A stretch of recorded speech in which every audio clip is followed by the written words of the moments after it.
Rome, 50 CE. Darkness had settled over the Apennine Mountains. The November night was so black, it was as if the last ray of light had been squeezed from the earth.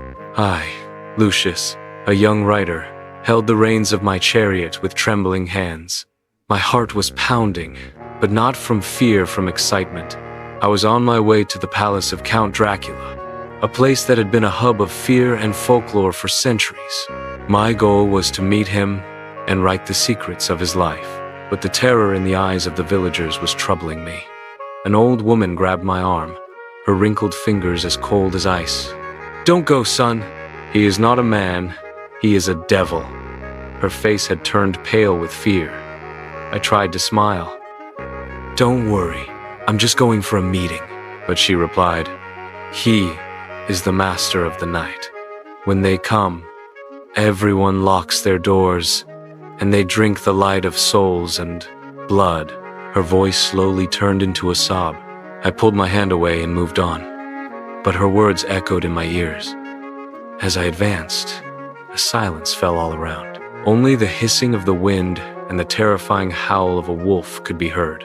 In the light of my torch, the shadows of the trees looked like ghostly shaped hands reaching out to stop me. In some places, there were scattered, decayed graves covered in black moss, and on their stones were strange marks that looked like the claws of a monster. Finally, a tall, black castle appeared. Its walls were so old it seemed they had carried the weight of centuries. The two lion statues on the door looked as if they would come to life and devour me. I stopped the chariot and got out. The cold had penetrated to my bones. I knocked on the door. A deep, echoing voice came from inside. "Come in, Lucius, come inside." The door opened on its own, as if a ghostly spirit had opened it. The sight inside was even more frightening. A long, black corridor. The walls were covered in cobwebs, and the air had a rotting, damp smell. It felt as if no living thing had been here for centuries. The sound of my footsteps echoed in the corridor. I began to move forward, and with every step, my heart beat faster. I finally reached a large room. Only one torch was lit, and its light left the rest of the room in terrifying shadows. Its flame trembled, as if it too was afraid. And then, a figure emerged from the shadows. It was Count Dracula, a tall, thin man, whose face was as white as death. His eyes were glowing with a deep, red light, like smoldering embers. His lips were so thin they seemed to disappear, and when he smiled, his teeth were sharp as needles. He slowly moved toward me. His footsteps made no sound. It seemed as if he was floating in the air. "I have been waiting for you." His voice was like it had been buried in a grave for centuries. He extended his hand towards me. His hand was cold, but his fingers were so long that they looked like the talons of an animal. Out of fear, I pulled my hand back. He smiled. There was no emotion or happiness in his smile, only the thirst for blood. "You must be tired," he said. "You can rest.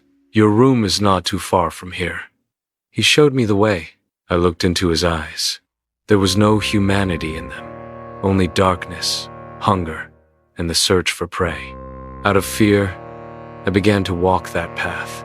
With every step, I felt as if I was trapped in a hell. And then, I saw. A large mirror was placed in the corner.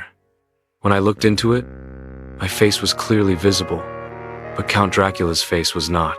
He had no reflection. There was only me in the mirror, and behind me was empty darkness. For a moment, my breath stopped. My soul trembled. I looked back. Count Dracula was standing right behind me. His cold breath felt on my neck. The tips of his teeth were stinging me with every breath. He whispered, "You like being hunted, don't you?" Suddenly, I felt a sharp sting on my neck. I felt a sting on my neck.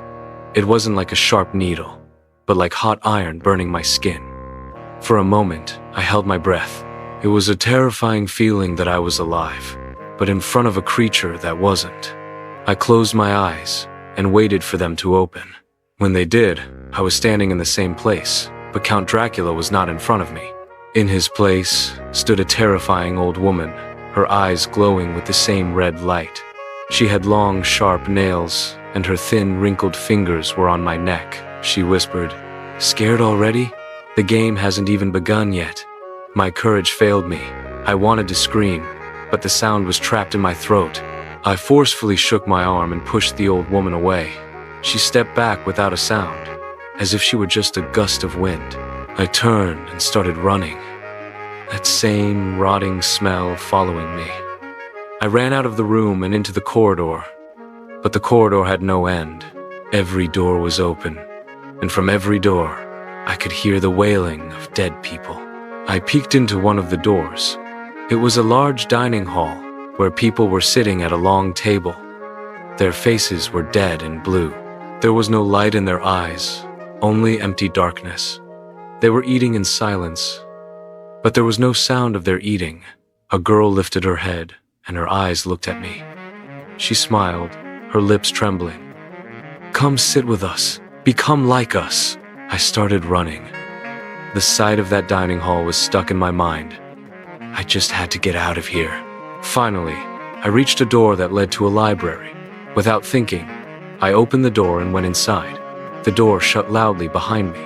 Inside, there was the old scent of books, but along with it, there was a strange, metallic smell. It was the smell of blood. There was a long row of books. I picked one up. Its pages were so old they looked like they would tear at any moment. I turned a page. On it was written in blood, "It is impossible to escape from here." And then my eyes fell on another book.